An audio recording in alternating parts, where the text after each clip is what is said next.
Hey ladies and gentlemen, welcome back. This is HD Starcraft, and I'm of course coming at you guys with the next set of games from the WCS. The highlighted games, of course. I'll be doing a couple more sets here from Season 2, and this set is going to be a really good one, I'm told, especially as the set nears its conclusion, so make sure you guys stay tuned all the way through. We've got Liquid Taeja as the blue Terran player at the top left-hand corner of Star Station, and his opponent is going to be the red Terran in the bottom right hand corner of the map, and this is Innovation. I've casted a couple of games of Innovation before. He is one of the hot stars in Heart of the Swarm, and actually qualified for Code S as well, where I think he lost to Don Rigu in the finals, if I'm not mistaken, and is a very, very solid Terran player. Like I said before, one of the up and rising stars in Starcraft. Used to be known as Bogus as his other handle, but has changed his name. I gotta say, I like Innovation a lot better anyways. And here he is in the WCS against Liquid Taeja. It is going to be a Terran versus Terran, and I'll be casting the entire set. And like I said before, I'm casting the best sets, the most recommended ones, and bringing them out to you guys on YouTube. If you guys enjoyed, make sure to subscribe at youtube.com/HDStarcraft. Following these sets, I'll probably be moving on into some other tournaments or some other games, so make sure you guys continue to stay tuned for that as well. This is going to be a Terran versus Terran, which is always exciting. I haven't casted a good mirror matchup in some time, and you know, you always got to give it some love because, especially for TvT, it's the most dynamic mirror matchup. It's the one that has the ability to go all the way into the very, very late game. And when I say that, I mean, like, literally, I've seen hour-plus matches in TvT before, and you see everything used in Terran versus Terran. Literally, you can see Reapers, you can see nuclear missiles, you can see mules being used to repair proxy Vikings or Banshees. It is the weirdest, like, matchup ever, because you will see every single unit being used. Planetary fortress, building armor, cargo space for bunkers. It's pretty insane. So I do love Terran versus Terran, and I cannot wait to see how this is going to play out here, because both of these guys are so talented. Taeja, as you guys all know, is one of the best players on Team Liquid, if not the best. He is amazing, to say the least, and he's been around the scene of StarCraft 2 for a very long time. So we'll see, you know, who's going to have the edge here. You know, Innovation kind of coming up recently, I feel like, in Heart of the Swarm. Never really saw him before that. So it's kind of like the veteran presence versus Innovation here, and we'll just have to see, you know, who's got the edge. I do believe Innovation used to be a Brood War player, though. So if I am going to talk about veteranship, I guess Innovation has that going for him. Anyways, we do have a Marine coming out for Taeja all the way down to the bottom right-hand corner here, and it is going to make its way over to this expansion, or excuse me, to this to the front door of Innovation. But I don't think this Marine is going to be able to get anything done, because there are 5 or 6 Marines that are colored red, and they want that blue Marine dead. So yeah, this guy is pretty much, he got the crappiest job of all, because he's going to have to be posted out here, and most likely is going to die unless Taeja wants to you know, keep him safe and alive, and I guess he is going to pull him back home. At least for now. Starport is on the way, of course, from both players, in fact. And, you know, in Terran versus Terran, air control is one of the most important facets of the game. You've got to be able to control the air, because it gives you a little bit more vision for your siege tanks, and it also, you know, dropping is very good in TvT, and, you know, just having Banshees able to snipe out siege tanks is very nice as well. So in general, having an early starport is good, but you will also see them be used for medevac drops as well, and in fact that is what both players are going for here. Taeja, the blue Terran, getting a medevac, and Innovation, the red Terran, is getting a medevac. So both players are vacking up here, and we do have some Hellions burning each other up in the middle of the map. You would think that they would have some extra fire resistance, since basically they are a fire-breathing unit, but they don't, and they are able to do quite a bit of damage. In fact, you know, since they are considered light, they actually do additional damage versus each other. So that's a rare instance where fire is super effective against fire, but there you have it. And we do have a Raven coming out of the starport in the bottom right-hand corner.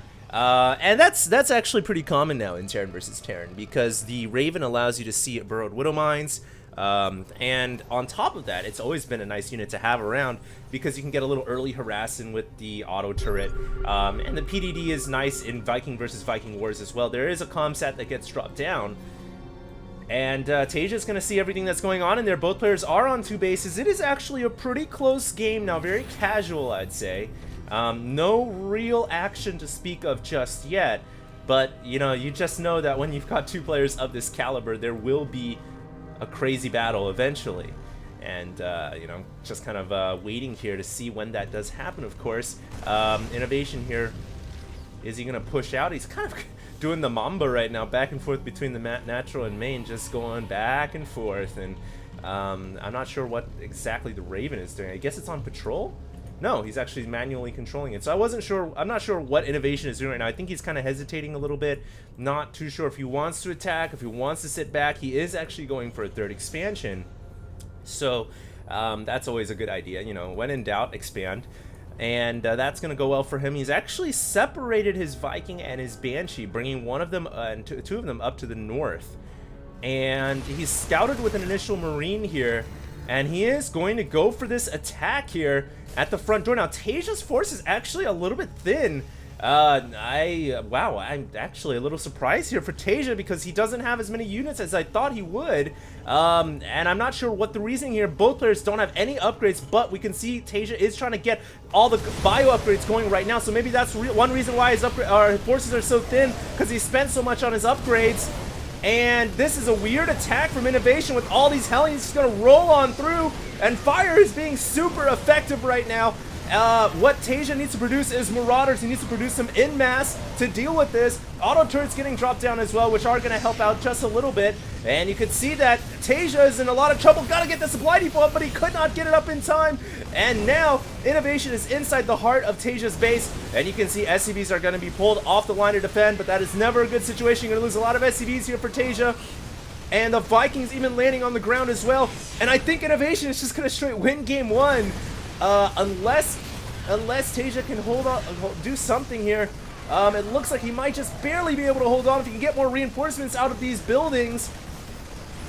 But a lot of damage has been taken here. Taeja's lost about 16 workers. It's down to 54 supply. A siege tank comes out. That is so helpful, obviously. This siege tank alone should be able to save the day here, although auto turrets are pretty strong. And you can see that Taeja had to bring the siege tank out of range of the auto turret just because of how strong that and beastly the Gauss cannon on that thing can be. And now the siege tank needs to get into siege mode is what it needs to do and start to defend the base. But Taeja has taken a beating. He's lost 21 SCVs.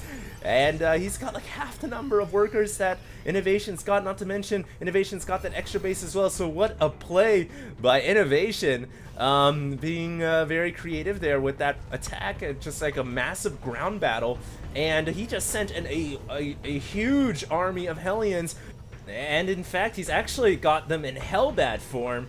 No, he did not get transformation servos. That's on the tech lab. So I think he's just producing Hellbats because he can once he has that building down. So very nice here for Innovation because he's basically going for this mech style now, which I think, like I say, it's better than Bio in the late game. And it, has better AoE, has better firepower. So yeah, Innovation's position in this game right now is pretty strong. He has the extra base as well. And he's just building up an army, getting ready to, put the period down at the end of this sentence, capitalize on his victory. And yeah, just waiting to see how things play out here. A few bioforces moving out for Taeja. I think he was able to take something out in the middle right there. But siege tanks are set up, so Taeja won't be able to, he won't be able to do much damage there. And yeah. See what happens here, but there are a couple of medevacs flying, one from the left and one at the top right. Looks like both of them are going to come in here for a drop against Taeja. And in the meantime, a small army from Taeja is at the right-hand side of the map. But he needs to have forces back at home here to defend against these two medevacs because they are dropping blue flame Hellbats. Oh my god, that is so deadly. Look at how much damage you do versus like 33. I mean, with 2 blasts and an SCV is dead.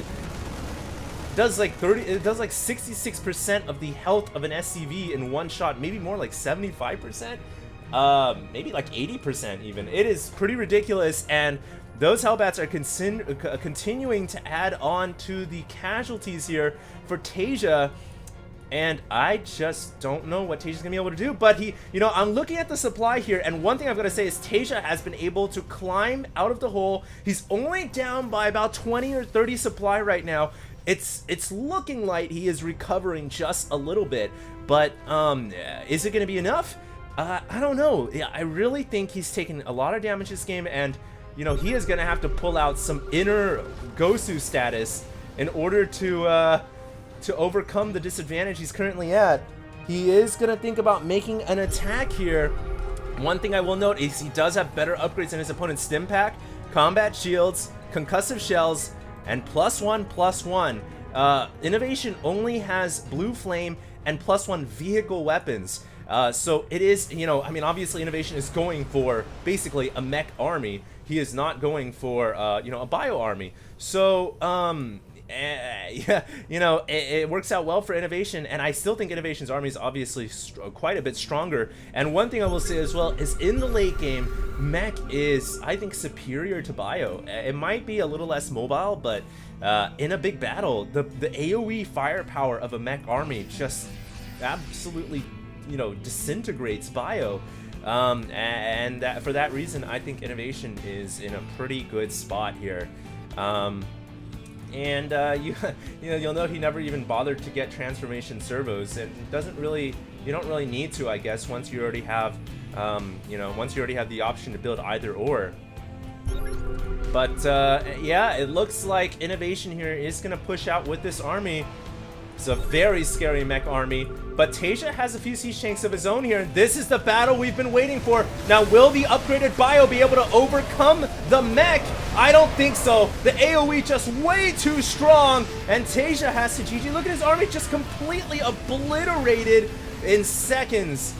And that is it. That's game one. So there you guys have it. We're gonna go right into game two, guys. So do stay tuned. And like I said before, this set it gets pretty good towards the end. So be sure to stay tuned. I'll see you guys in game two. And this is HD signing out.